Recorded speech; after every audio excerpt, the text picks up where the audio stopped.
We're now going to look at a pair of cases, Kass v. Kass from New York and AZ versus BZ from Massachusetts. In both of these cases, courts had to decide what could happen with cryogenically frozen embryos left over from infertility treatments after a couple had gotten divorced. The basic story is the same in both cases. In each case, a couple suffered from infertility and decided to use in vitro fertilization in order to try to have children. Before we go any further, it's worth having a basic understanding how in vitro fertilization, or IVF, works. First, doctors collect sperm from a man and eggs from a woman, in the latter case with a minor surgery. Physicians then combine the eggs and sperm, forming what the courts in these opinions call pre-embryos or pre-zygotes. Several days later, some of those pre-zygotes are then implanted into a woman's uterus in hopes of a successful pregnancy. The woman receiving the implant can be the same woman as the egg donor or a surrogate. In our cases, the woman receiving the pre-zygotes was the egg donor, one of the intended parents. Any pre-zygotes that are left over can be cryogenically frozen for later use. Before any of this took place, the two couples in our two cases filled out consent forms where they specified what should happen to any cryogenically frozen embryos should various events occur. For example, if the couples decided they no longer wanted children, or if the couples passed away. In particular, these forms specified what should happen if they separated or got divorced. The Kasses said that the zygotes should be used for scientific research, while AZ and BZ's consent form specified that BZ should get control of cryogenically frozen zygotes. In each case, the ex-wife wishes to use the frozen embryos after the divorce, while the ex-husband does not wish to become a father. In the Kasses case from New York, this goes against the couple's wishes as expressed on their consent form and in an agreement they wrote up at the time of their divorce, which affirmed that the zygotes were to go to scientific research. In AZ versus BZ case, this seems to accord with the wishes that the couple indicated on their medical consent form, and there is no latter documentation. In both cases, the question is, can one parent enforce the medical consent forms against the other? In Kass versus Kass, Stephen Kass is attempting to enforce their agreement that the embryos would go for scientific research against his ex-wife, Maureen Kass, who wishes to try and have them implanted. In AZ versus BZ, BZ wishes to enforce the consent forms against her ex-husband, AZ, in order to get control of the cryogenically frozen vials. In her opinion in Kass versus Kass, Chief Justice Kaye looks at the case like a typical contract case in which the court's goal is to ascertain what the parties agreed to and then to enforce their agreement. Just because they involve a sensitive subject does not mean they should not, quote, generally be presumed valid and binding, unquote, just as other similar agreements are. In fact, the Chief Justice thinks that these sort of, quote, advanced directives, unquote, are especially important in emotionally sensitive domains, such as personal matters of reproductive choice involved in this case, since they can prevent litigation by making it clear what the individuals wanted before the conflict emerged.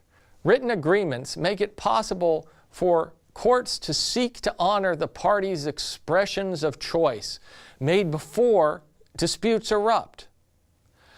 The Court of Appeals for New York therefore ruled for the ex-husband and prevented the ex-wife from attempting to become pregnant using the frozen embryos against the couple's agreement that the embryos would go to research should they get divorced.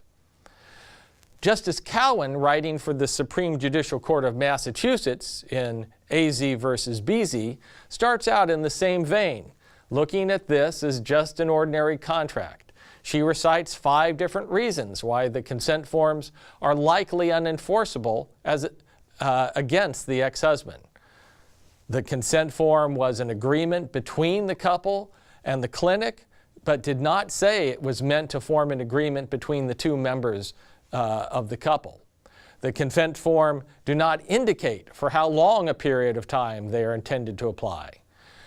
There is no definition of the term separated in the consent form, so it is not clear when it applies. And on all occasions except the first, the husband signed the consent form while it was still blank, and then the wife filled in all the details, including the instruction that she was to get control of the frozen embryos. The consent form is also not a separation agreement, so it is not enforceable between the ex-husband and the ex-wife. But this is not Justice Cowan's main argument. Even if this agreement were perfectly executed, it would not be enforceable as against public policy. The justices, quote, would not enforce an agreement that would compel one donor to become a parent against his or her will, unquote. Justice Cowan reads other aspects of Massachusetts family law to indicate a general policy by the state legislature that, quote, individuals should not be bound by certain agreements binding them to enter or not enter into familial relationships, unquote.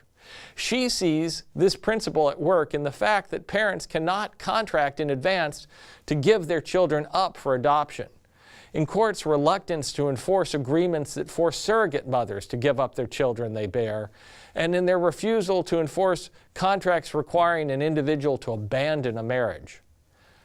Justice Cowan here is announcing more than a default rule. An individual cannot, by contract, waive her later decision whether to become a parent. The justice then applies the broad principle that, quote, individuals shall not be compelled to enter into intimate family relationships, and that the law shall not be used as a mechanism for forcing such relationships when they're not desired, unquote, to the case at hand, and finds that the ex-wife cannot use the frozen vials, since that would force her ex-husband to become a father, quote, over his present objections, unquote. The big difference between how the two cases come out, therefore, appears to be that in Kass versus Kass, the agreement would have prevented parenthood, while in AZ versus BZ, the agreement would have forced parenthood on one party. But we can easily imagine arguments for applying the general principle of Kass to AZ and BC as well. AZ and BZ may have thought through very carefully at the time exactly what they wanted and decided ex ante that the best option was for BZ to keep the vials. There's an asymmetry here where courts will protect parties from themselves when they have agreed in advance not to become parents, but not when they have agreed in advance that one will have a right to force a parenthood on the other. So let's go to a quiz. A couple began IVF several years ago, and there are several vials of cryogenically frozen embryos left over. The couple initially specified in their consent form that the husband would get control of the vials if they got divorced. Now the couple has divorced, and the ex-husband wants to have the frozen embryos implanted in a surrogate mother. The ex-wife sues to stop him. For whom would a Massachusetts court rule? The ex-husband or the ex-wife? Well, a Massachusetts court following AZ versus BZ would rule for the ex-wife in this case. The ex-husband's action would make her a parent against her will, and so the consent forms that claim to give him the right to do this are unenforceable. Surrogacy contracts raise similar thorny ethical and public policy questions. These contracts attempt to govern the procreative choices of the surrogate after implantation. Surrogacy provisions routinely give intended parents the right to force surrogates to terminate pregnancies if, quote, a fetus suffers from a serious birth defect, or if a multiple pregnancy occurs where the fetal reduction may be recommended to improve the outcomes for the remaining fetuses. And the surrogacy contracts also routinely contain a related clause that restricts the surrogate's ability to terminate the pregnancy without the intended parent's consent, unless she faces substantial harm from continuing the pregnancy. Should these promises to terminate or not terminate pregnancies ever be enforceable? Should promises to terminate be accorded more weight than promises not to terminate for reasons suggested by the Kass and AZ decisions? Should enforceability turn on whether the surrogate or intended parents would be biological parents?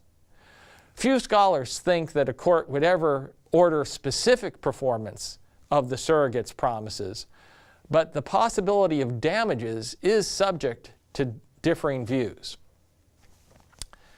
We have seen two different approaches to frozen embryo cases in the two cases we've discussed. Kass versus Kass treated agreements about embryos as ordinary contracts, where courts should go along with the parties' expressed ex ante wishes. AZ versus BZ, on the other hand, suggested that